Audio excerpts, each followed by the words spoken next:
नमस्कार विद्यार्थियों, आप सबका अपने इस चैनल राइट कोचिंग बहुत बहुत स्वागत है। आज हम इस वीडियो में प्रश्नावली 5.1 के प्रश्न को हल करेंगे। प्रश्न संख्या पहला है, निम्नलिखित कथनों में से कौन से कथन सत्य हैं और कौन से कथन असत्य हैं? अपने उत्तरों के लिए कारण दीजिए। ठीक है, यानी इसका सत्य और असत्य आपको बताना है और इसका कारण भी बताना है कि यह सत्य है तो क्यों सत्य है और अगर असत्य है तो क्यों असत्य है।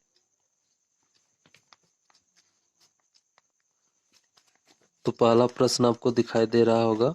प्रश्न संख्या पहला का पहला भाग, एक बिंदु से होकर केवल एक ही रेखा खींची जा सकती है। कह रहा है कि एक बिंदु से होकर केवल एक ही रेखा खींची जा सकती है। जैसे मैं आपको बता दूं,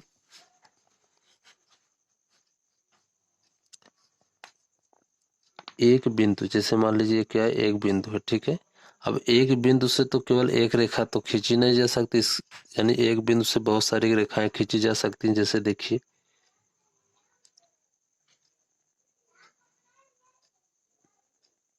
बहुत सारे रेखाएं खींची जा सकती है। तो यह पहला जो है आपका क्या है, असत्य है।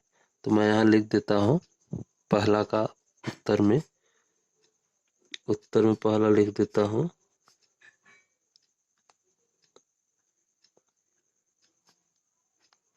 पहला आपका क्या है, असत्य है। अब इसका पूछा है कारण। ठीक है, क्या पूछा है, कारण। तो इसका कारण लिखेंगे हम,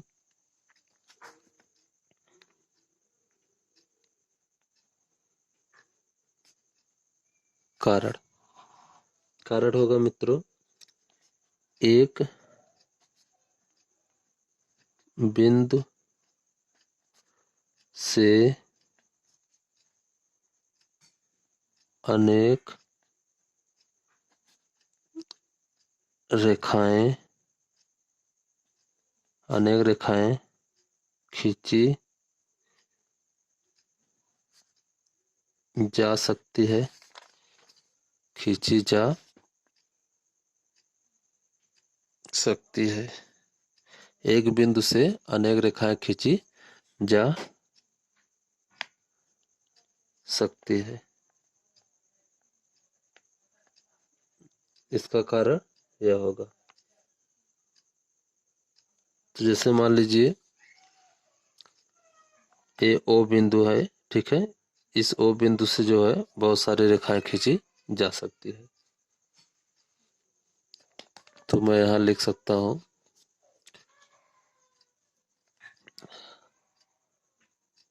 ओ बिंदु से अनेक रेखाएं खींची गई है। ये आपका आंसर का कारण हो गया। अब इसी तरह प्रश्न संख्या हम पहला का दूसरा भाग हल करेंगे। तो देखिए, दूसरा है मित्रों, दो भिन्न बिंदुओं से होकर जाने वाली असंख्य रेखाएं हैं। प्रश्न संख्या पूछ रहा है कि दो भिन्न बिंदुओं से, ठीक है, दो अलग अलग बिंदु हैं, उनसे होकर जाने वाली असंख्य रेखाएं होती हैं। जैसे मैं आपको बता दूं एग्जांपल के अकॉर्डिंग, जैसे मान लीजिए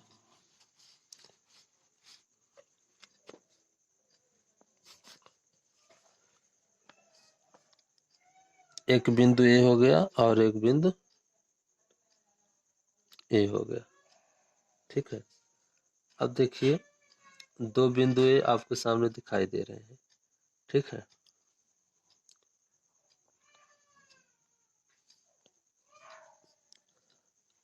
तो आपका देखिए जो है प्रश्न कह रहा है कि दो अलग अलग यानी दो भिन्न बिंदुओं से होकर जाने वाली असंख्य रेखाएं हो सकती हैं। तो ये क्या है, आपका गलत है, यानी असत्य है। तो मैं लिख देता हूं उत्तर में असत्य,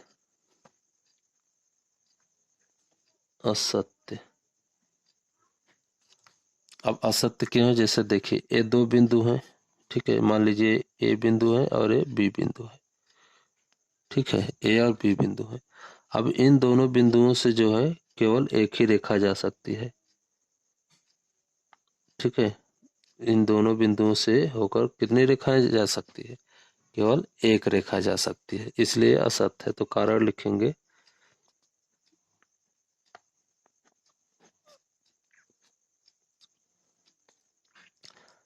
दो अलग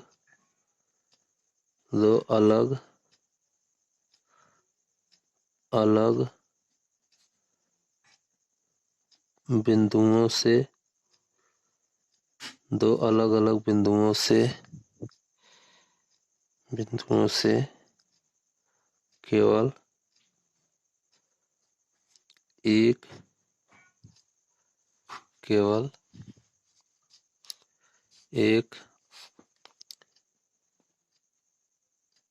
रेखा खींची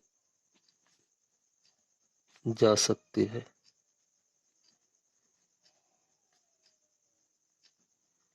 ठीक है, आपका कारण ए हुआ। इसी तरह आप तीसरा भाग हल करेंगे मित्रों। तो तीसरा भाग देखिए दिया है, एक शांत रेखा दोनों ओर अनिश्चित रूप से बढ़ाई जा सकती है। जैसे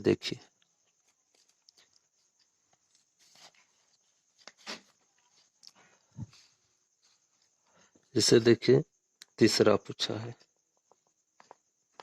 तो एक शांत रेखा है। ठीक है, तो शांत रेखा जो है अनिश्चित रूप से जो है दोनों साइड से जो है बढ़ाई जा सकती है, सत्य है, ये सत्य है। अब कारण से आपको क्लियर हो जाएगा। जैसे मान लीजिए एक ए बिंदु है और एक बिंदु है। ठीक है, कह रहा है ये मान लीजिए ए बिंदु और ये बी बिंदु। ठीक है, एक ये रेखा हो गया। अब ये कह रहा है कि एक रेखा को जो है दोनों बिंदुओं से, ठीक है, यानी दो अलग अलग बिंदुओं से जो बिंदु है, ठीक है, दोनों तरफ से आगे बढ़ाया जा सकता है।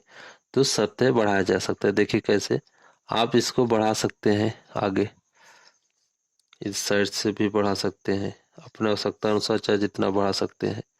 ठीक है, तो कारण लिखेंगे, कारण में हम लिखेंगे मित्रों, लिखेंगे एक रेखा को दोनों तरफ से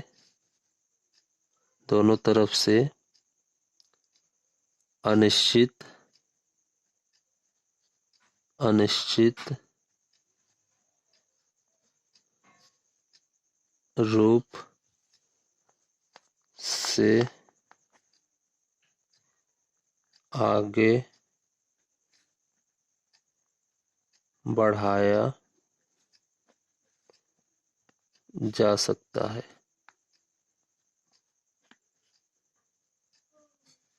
ठीक है, आपको समझ में आ गया होगा। अब इसी तरह जो है प्रसंख्या पहला का चौथा भाग हल करेंगे। प्रसंख्या चौथा भाग है मित्रों, प्रसंख्या पहला का चौथा भाग है, यदि दो वृत्त बराबर हैं तो उनकी त्रिज्या बराबर होती है।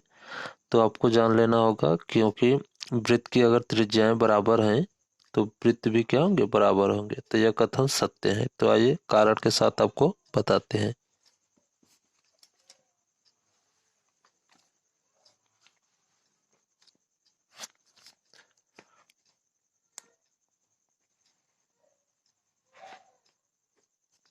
चौथा भाग है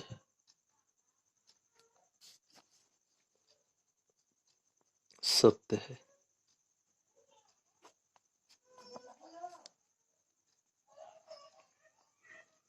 यदि दो दो वृत्त की त्रिज्या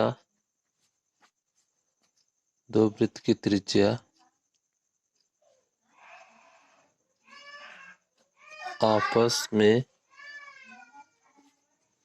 बराबर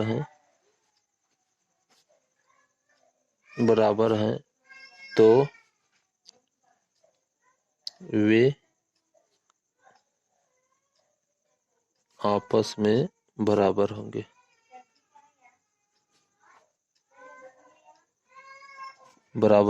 ठीक है।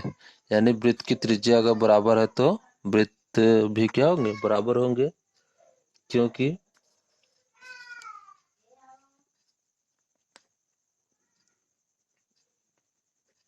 क्योंकि एक वृत्त को दूसरे वृत्त पर अध्यारोपित किया जाए अध्यारोपित किया जाए तो वे संपाती होंगे। क्या होंगे, संपाती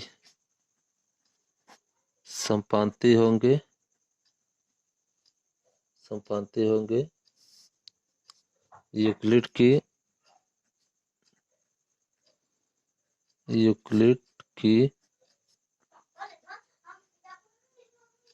अभिग्रहित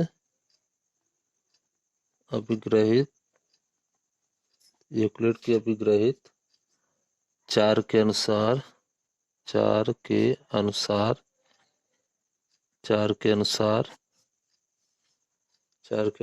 जो वस्तुएं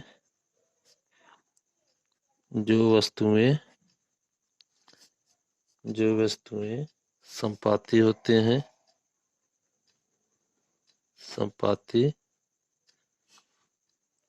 हैं तो वे या कह सकते हैं तो उनकी त्रिज्या भी बराबर होगी। ये आपका कंप्लीट हो गया प्रश्न संख्या पहला का चौथा भाग। प्रश्न संख्या पहला का जो है लास्ट भाग 5 है मित्रों। कर रहा है कि आकृति 5.9 में यदि ए बी बराबर पी क्यू और पी क्यू बराबर एक्स वाई और ए बी बराबर एक्स वाई होगा तो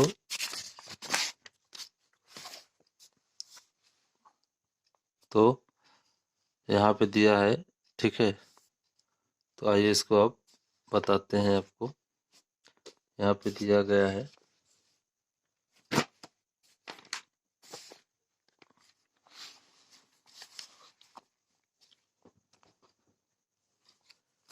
यानी ए और ए बी रेखा,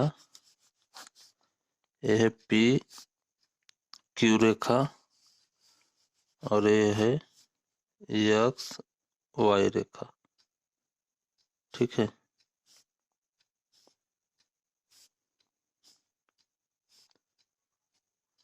ये 3 रेखाएं हैं। ठीक है, तो कह रहा है कि क्या यदि यदि ए बी बराबर पी क्यू और पी क्यू और एक्स वाई हो तो ए बी बराबर एक्स वाई होगा। ठीक है, तो देखिए यानी ए बी जो है पी क्यू के बराबर है और पी क्यू जो है, ठीक है, एक्स वाई के बराबर है। तो इस स्थिति में आपको जान लेना होगा ए बी जो है एक्स वाई के बराबर होगा। यह जो है सत्य है। मैं यहाँ लिख देता हूँ प्रश्न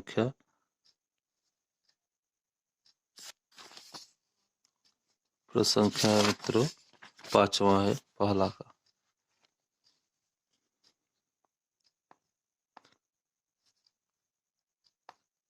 पहला का 5वां भाग है।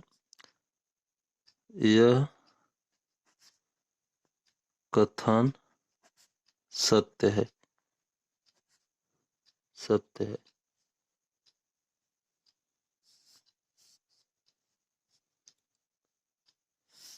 क्योंकि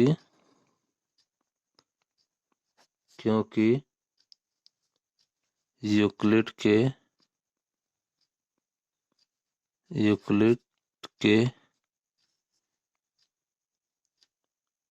प्रथम अभिग्रहित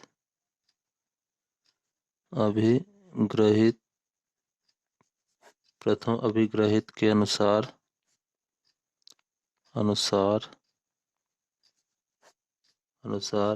वे वस्तुएं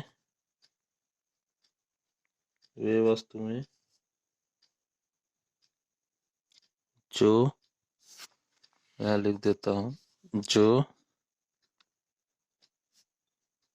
एक ही वस्तु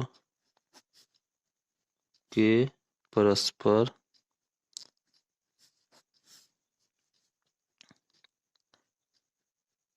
बराबर होती है तो वह बराबर रहती है, बराबर होती है। जैसे थोड़ा मैं आपको समझा देता हूँ। देखिए, ए बी जो है वो पी क्यू के बराबर है और पी क्यू जो है वह एक्स वाई के बराबर है। ए बी जो है पी क्यू के बराबर है, पी क्यू जो है एक्स वाई के बराबर है। ठीक है, तो इस तरह हम कह सकते हैं कि ए बी जो है वो एक्स वाई के बराबर होगा। श्योर है, बात समझ रहे हैं ना? यानी ए बी जो है पी क्यू के बराबर है और यही जो पी क्यू है, ठीक है, यह एक्स वाई के बराबर है। तो हम कह सकते हैं यह दोनों एक दूसरे के बराबर हैं तो ए बी भी किसके बराबर होगा? एक्स वाई के बराबर होगा। आपको क्लियर हो गया? तो जो है प्रश्न संख्या पहला का 5वां भाग कंप्लीट हो गया। अब प्रश्न संख्या हम 2 हल करेंगे अगले वीडियो में। धन्यवाद।